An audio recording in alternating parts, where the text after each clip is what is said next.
The following program is presented as a public service by the Patrick Butler Family Foundation. The fate of Ireland for centuries to come hung upon the outcome of this Battle of Kinsale. And yet, an Irish traitor traded the battle plan for a bottle of whiskey.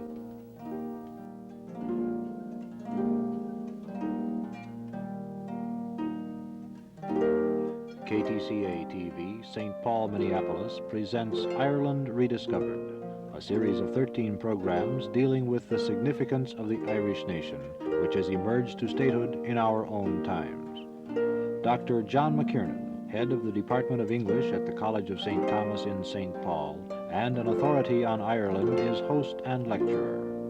The title of this program is Doom to Doom. Here again is Professor McKiernan. I should like to open this talk with a series of pictures which illustrate an Irish mystery, a mystery that has been solved, I am glad to say. The pictures I am to show you are pictures of round towers, certainly not very imaginatively called, you will admit. But these structures that are so characteristic of the Irish countryside have been there now for 1,100 years. And in their origins were very mysterious as far as later scholars were concerned. You will notice that they are high, approximately 100 feet high, about 50 feet in circumference, capped, as you notice, with a little conical cap. The walls are several feet thick, of unmortared stone. The entrance, you notice the doors are approximately 10 to 15 feet above the ground. Now, what is the mystery? Certainly these structures are interesting. They are part of the antiquities of the country. The mystery lies in this, that later generations had forgotten their use. People debated whether these were, shall we say, the towers of sun worshippers. People debated, later scholars debated whether they were of great antiquity from before the time of Christ, whether they were later structures. The mystery, you see, lay in the fact that in the centuries of occupation by foreign powers, which Ireland has endured, the purposes of these round towers had been forgotten. But there they remained as mute reminders of an earlier period in Irish history. These towers were, if I may use the phrase, the civil defense of the centuries of the Danish invasions in Ireland. You remember, I told you in my last talk, that the 8th century ended with the arrival of the Danes, about 795, attacking a monastery just a few miles north of Dublin, a monastery on the island of Lambay. The Vikings struck terror into the heart of Ireland. These sailors, warriors, plundered, pillaged, terrorized the country. Their arrival ushered in, then, a new period in Irish history. And the round towers were the answer that the Irish made to this new threat. Certainly not a very aggressive answer, and this wasn't perhaps the fault of the Irish. They were by no means pacific in face of the new threat. But it was an attempt to build a structure in which people could seek refuge from the threat of the new raiders. The towers were high, permitting observation. Someone posted up above could note and spy upon the Danish threat. We call it a Danish threat, although the origins of these raiders were both Norway and Denmark. The traditional name is Danish, but not, I suppose, in the modern sense. I'd like to point out to you the origins here of the Danish raids. I said the first was slightly outside Dublin. Now, the Danes had remarkably good ships. In fact, some of the best ships of the time. these ships permitted navigation up river mouths so that the shores of Ireland and the bays and the river mouths permitted easy access right to the center of the country on the part of the Danish invaders. The ships which they used, as I have indicated, were some of the best in Europe at the time. Actually, the Scandinavians did more than penetrate Ireland. They were a remarkably aggressive people, and a people whose history from the 9th century on is one that's filled with fascination for us today. They, as we know, settled the section of France now called Normandy after them. You see, a shortened, muted form of Northmen. They swept down to Sicily. They occupied England, and they occupied Ireland. Their ships were specially fitted for this.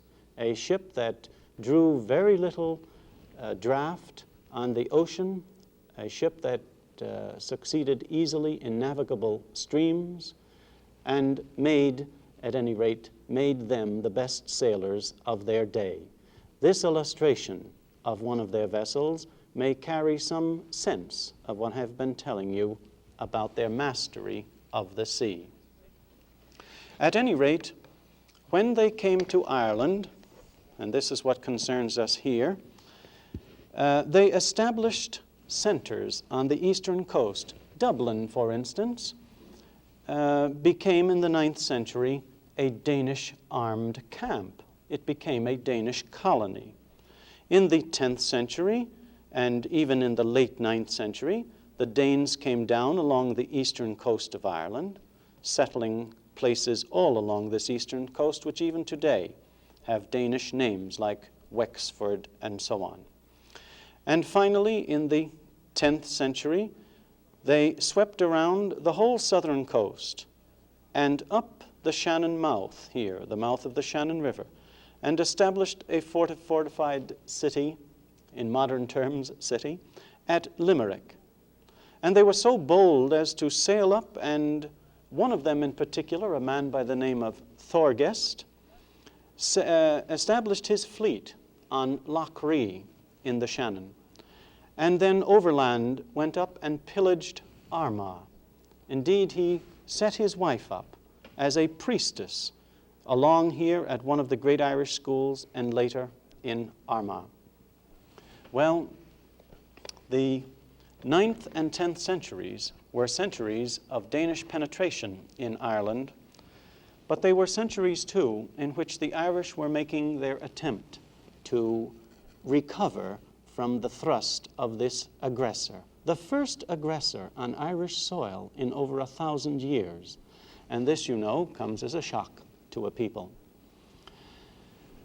Some of you may have heard a song, a poem by Thomas Moore, which says, "Let Erin remember the days of old, ere her faithless sons betrayed her, when Malachy wore the collar of gold, which he won from the proud invader." This song of Moore's, this poem, refers to the period we are talking about, the periods of the 10th and the very beginning of the 11th centuries.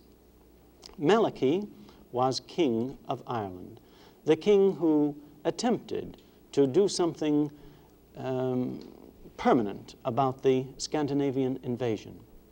He took over Dublin from the Scandinavian by the name of Olaf, king of Dublin. He took over Dublin from Olaf. He succeeded in recovering the city for Ireland, but for only a brief period. Malachy also married the wife of Olaf. I suppose we shouldn't joke about conquests. But Olaf went abroad and died shortly thereafter, and Malachy married the former wife of Olaf, a very interesting woman in Irish history, a woman who would make a remarkable study for a novelist or a playwright. I shall tell you a bit more about her in just a moment. Malachy then was one of the great men of this time, the latter part of the 10th century, a man who tried to break the power of the Danes in Ireland. He didn't succeed. In the south of Ireland was another great man, a man whom we call today Brian Boru. Now, Brian was the son of Kennedy.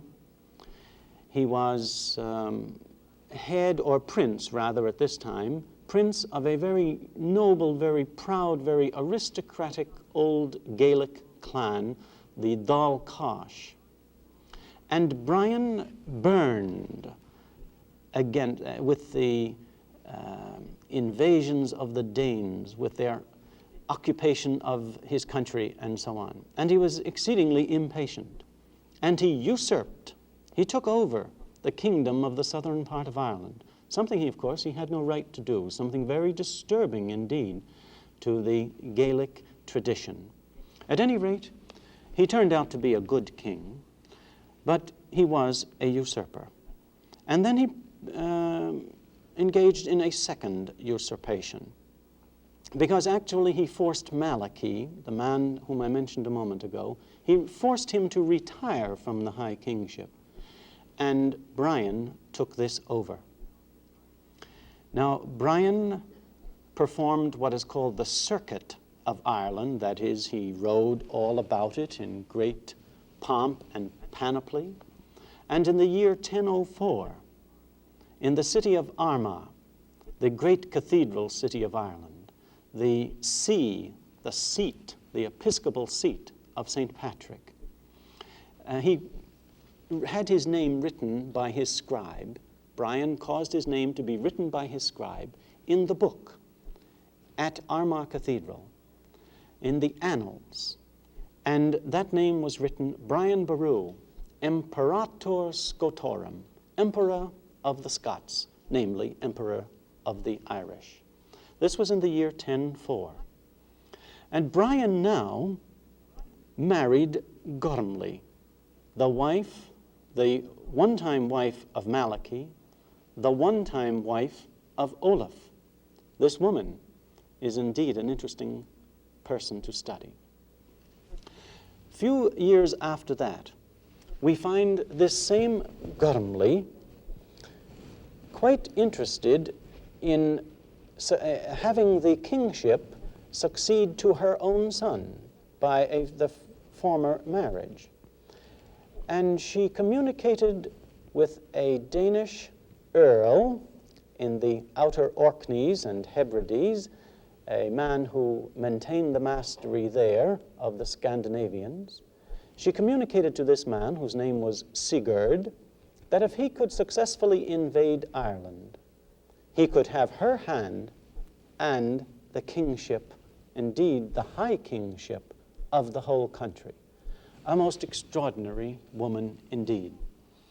The result was that her husband, Brian Boru, Emperor of the Scots, found that he might have an engagement, an all-important and decisive engagement with the Danes upon his hands very, very shortly. This occurred in the year 1014, at the very beginning, you see, of the 11th century.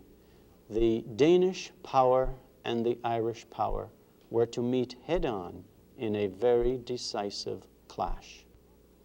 Now, you will recall that approximately at this time, Canute, a Danish invader, if you will, was king of England. The Scandinavian power was very extensive. Over England, Scotland, Ireland, Normandy, Sicily. They had penetrated even to Russia. And now a Scandinavian army from the outer Hebrides and the Orkneys was descending upon Dublin. Brian met them at a place called Clontarf. It is just outside the city of Dublin, in fact, a suburb, a part of the city of Dublin.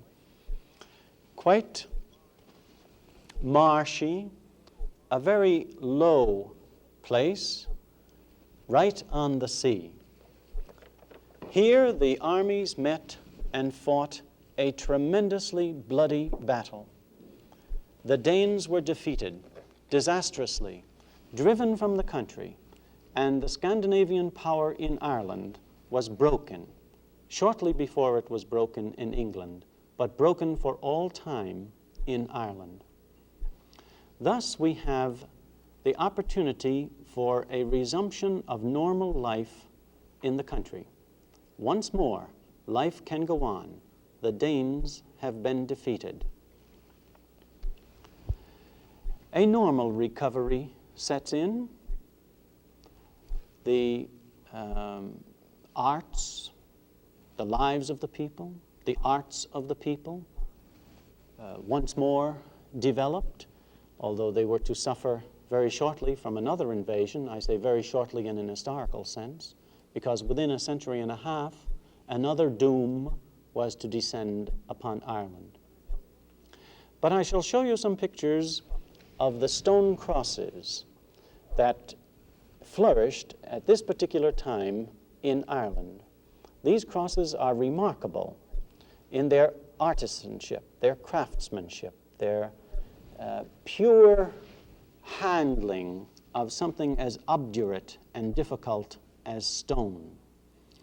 There are many of these to be seen in many different parts of the country, and the detail that is on them might give you some appreciation, again, of the complexity and the artistry that was performed on stone. Again, you must remember that due to the unfortunate history of Ireland, these have been left to weather for centuries, receiving no particular special care. However, it wasn't only stone, the craftsmanship of stone, that flourished after the Danes had left, but these examples of Irish metalwork. This is the shrine of the bell of St. Patrick, approximately the 11th century. Then, as another example, I might present the cross of Cong. This is a processional cross, a beautiful example of Irish metalwork. I'll show you an elaboration of the stem of the cross. Magnificent gold filigree executed in the most delicate manner. These are indications that all of the Irish culture had not been submerged by the Danish invasions. In fact, the Danish invasions were to leave a relatively small influence upon the Irish. There are some Irish names like Doyle and MacAuliffe that date from this period, but all in all, the influence, the total influence, was not great. Now, in 1014, the Danes their power, they didn't leave the country, but their power was broken. Irish life once more resumed its ways, but a greater doom was to come a century and a half later with the arrival of the Normans. Now, a king of Leinster in the eastern part of Ireland, that part which is nearest to England, a king of Leinster, in a quarrel with his rightful overlord, in a quarrel with the Irish king, decided that he would go abroad and seek allies, seek some help for his case. This was normal. Of course, later generations of Irishmen have condemned this man, have scorned him as a traitor, as a man who unloosed the most cruel suffering and bloodshed upon the country. But obviously he wasn't thinking of this. He was simply acting as so many men have acted in their time, acting on his own behalf, in his own behalf, and doing what he thought would be most effective in this respect. He invited the Normans, who had conquered England, you remember, in 1066. This is now a century later, and in that time they had extended their power throughout England and Wales. They were a very aggressive, a very military, a very competent people in the practical arts, especially of conquest. They were delighted to accompany Dermot back to Ireland, Dermot of Leinster. They came, and with a great deal of rapacity, greed, ruthlessness, they took all they could get. One of these was a Maurice Fitzgerald. One of the earliest of these Normans to arrive in Ireland was a Maurice Fitzgerald. And Irish history is so complex and so interesting that one of his descendants in the 16th century, called Thomas an Tiede, or Thomas the Silken Thomas, and another later descendant in the 18th century, Lord Edward Fitzgerald, two of these Fitzgeralds in later time were really to offer their lives for the freedom of Ireland. But the first of them was an invader, not yet caught up by the magic of this country. Then in 1171, King Henry arrived, Henry II of England, whose seal you see presented here. He arrived with the greatest fleet that had ever sailed the Western Ocean up to that time. 400 ships and 4,000 men, heavily armored, if you notice the armor on the men and on their horses, or indeed we can show you individual soldiers with this armor, which to the Irish was invincible, because the Irish fought in linen shirts without the benefit of this steel protection. It was, of course, unfortunate for the Irish.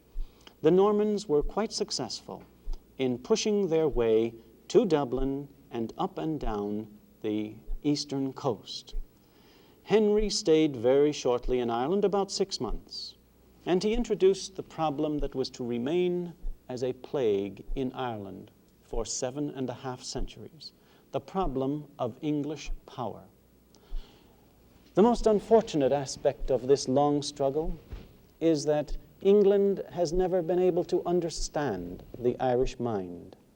You know, some scholars have called the Irish the Mediterraneans, the Latins, if you will, the Mediterraneans of the North. Their psychology is quite different from the Anglo-Saxon temperament, and this difference in psychology may have made a tremendous difference between the two countries. But at any rate, the English have not shown the capacity to govern and rule in Ireland that they showed elsewhere.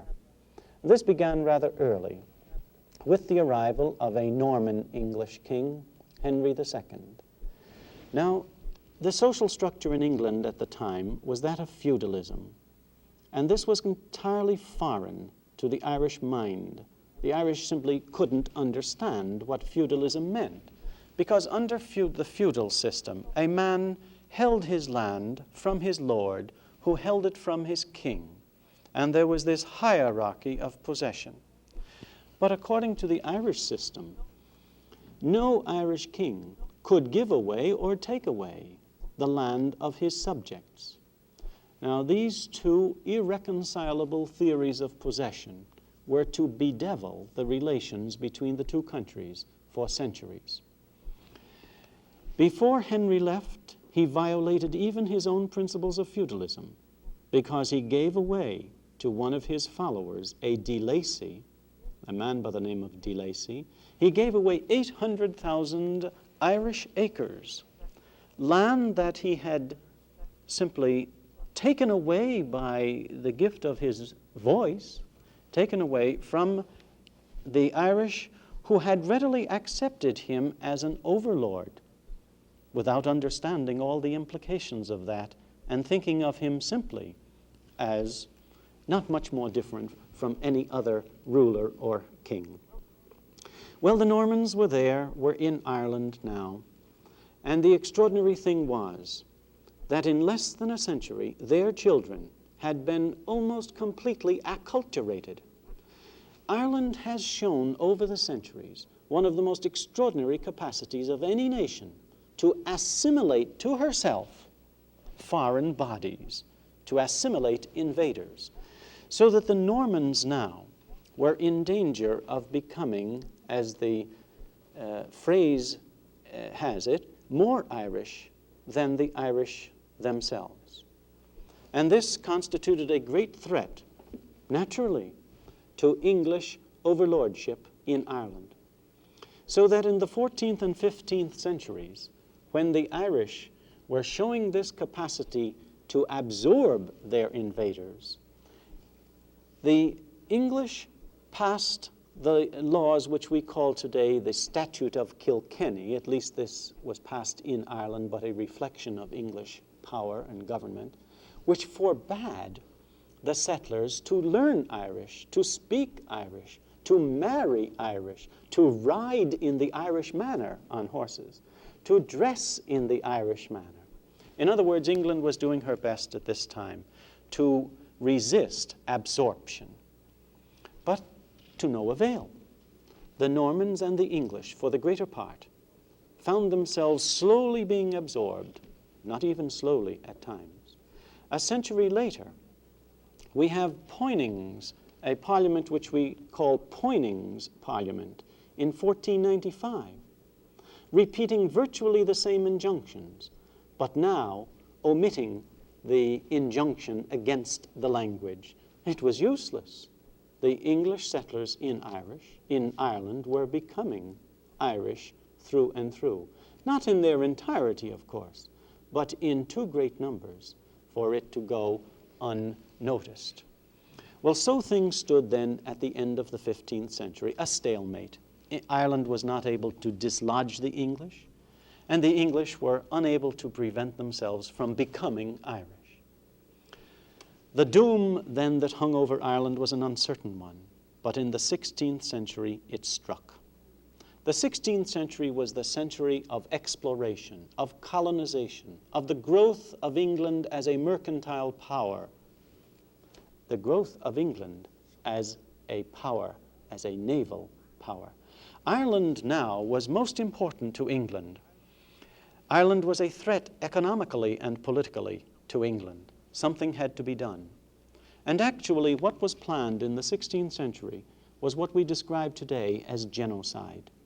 The most remarkable, not the proper word, but the most extraordinary attempt to stamp out a people.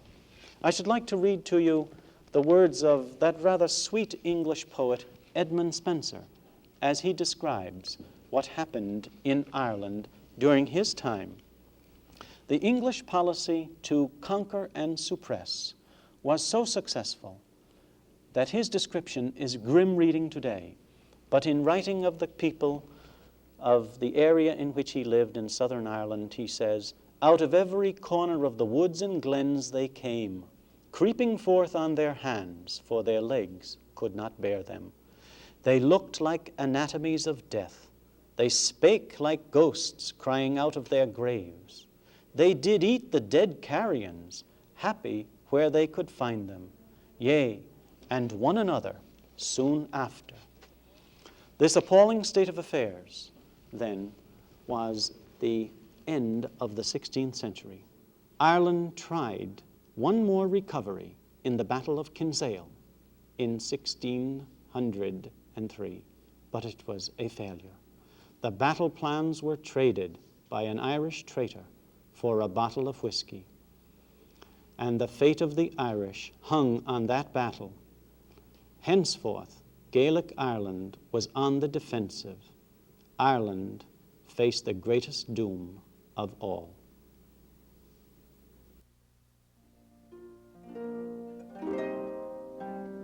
Ireland Rediscovered is produced by KTCA TV, Twin City Area Educational Television Corporation. The next title in this series is To Hell or Connacht. Host and lecturer is Dr. John McKiernan. Ireland Rediscovered is directed by Carl Brookins and produced by Joseph T. McDermott.